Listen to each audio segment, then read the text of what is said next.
Never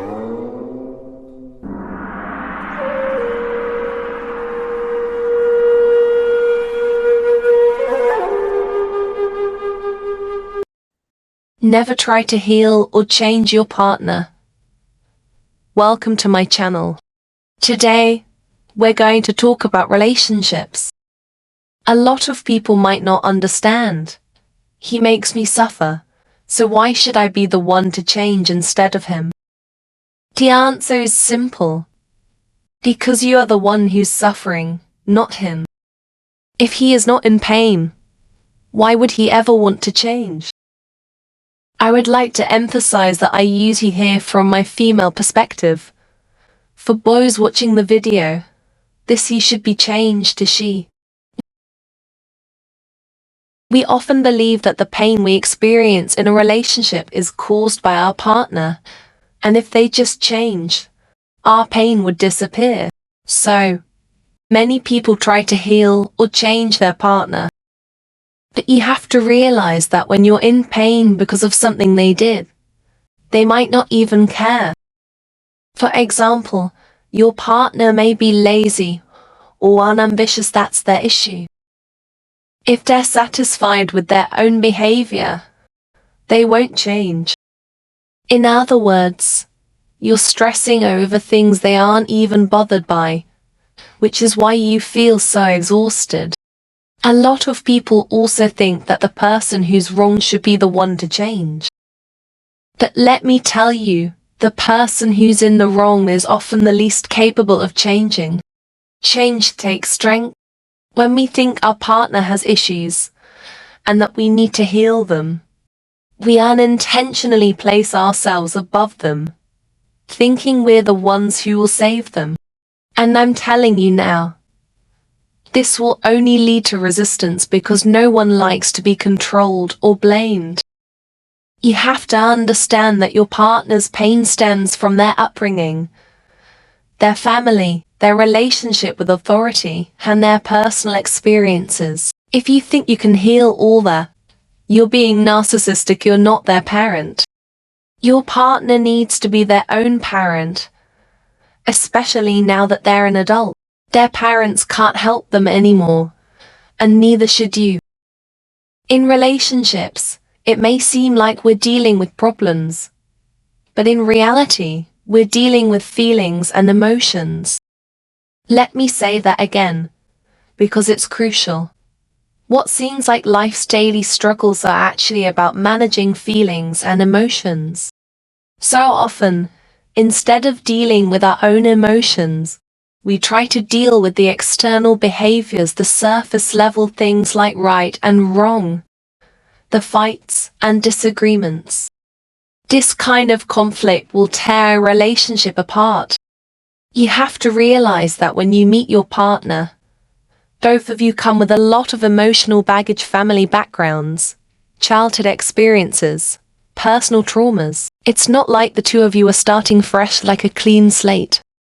Imagine this. Your family backgrounds are different, your education levels are different. Your ways of thinking, your cognitive systems, and even your taste in food are different. Now you've come together to form a family. At this point, a very important psychological concept comes into play.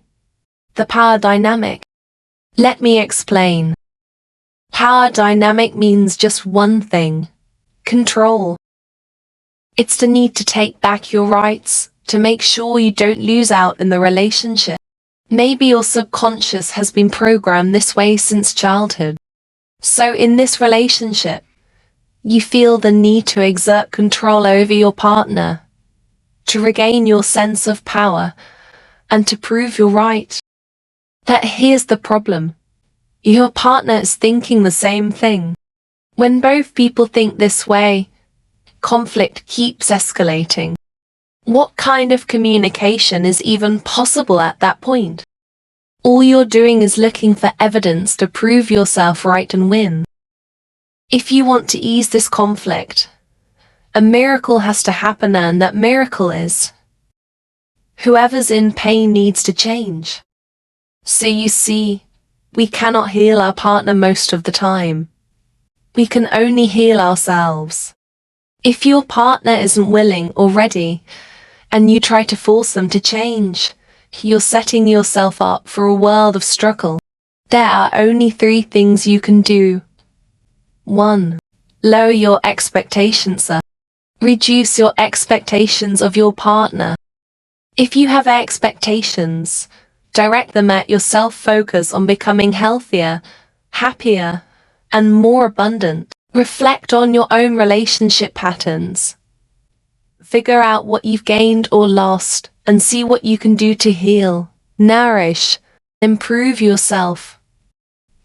Point 2. Establish boundaries. A lot of people think, if I'm not happy, no one around me should be happy either. But you need to learn a skill here. Figure out what's your responsibility, what's your partner's, and what's the universe's. Many of us stress over things we simply can't change. If you don't clarify these boundaries in your life, you'll end up living in a state of misery. Point 3. Reclaim your sense of value. If your partner constantly makes you feel worthless, you might end up thinking you have no value. They might say things like, "You're so bad," "You're not good to me," and you'll feel like, "I'm trying so hard, and you still treat me this way." Remember, love isn't about compensating for each other's shortcomings, but about self-growth. If you want a successful relationship, both partners must take responsibility for their own growth and healing. They aren't changing to meet your needs, and you're not changing to meet theirs. You're both changing to free yourselves from pain. Before a relationship completely falls apart, what warning signs are there? A famous psychologist, Alfred Adler, had a theory about how children misbehave in 4 stages. I believe these stages also apply to relationships. Adler's 4 stages are: Point 1. Seeking attention. In a relationship, if someone isn't getting the attention they need for a long time, they may start acting out, being difficult, or causing problems. 2. Power struggle. If causing problems doesn't work, they might escalate into a power struggle. They'll refuse to do what you ask, argue about right and wrong, and fight to win. 3. Revenge.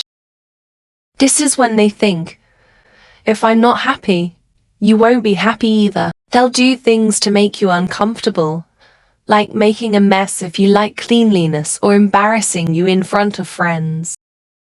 4. Giving up. This is the saddest stage. The 2 of you are still living together, but with no love or needs, just enduring each other. If your relationship has reached the 3rd stage, things are already quite dangerous. But don't panic, 90% of marriages can be saved. Remember, you're not together just for daily survival or chores, you're also seeking emotional fulfillment. The solution is simple. Go back to the 1st stage and focus on your partner. When they feel truly seen and acknowledged, their inner world will be fulfilled, and the relationship has a chance of healing. But I know what you're thinking. Why should I be the one to focus on them? Why don't they focus on me? The reason is simple. When someone doesn't feel strong inside, they can't give to others. To give, you must first have. So, if you've never received enough attention growing up, it's hard for you to give attention to others now.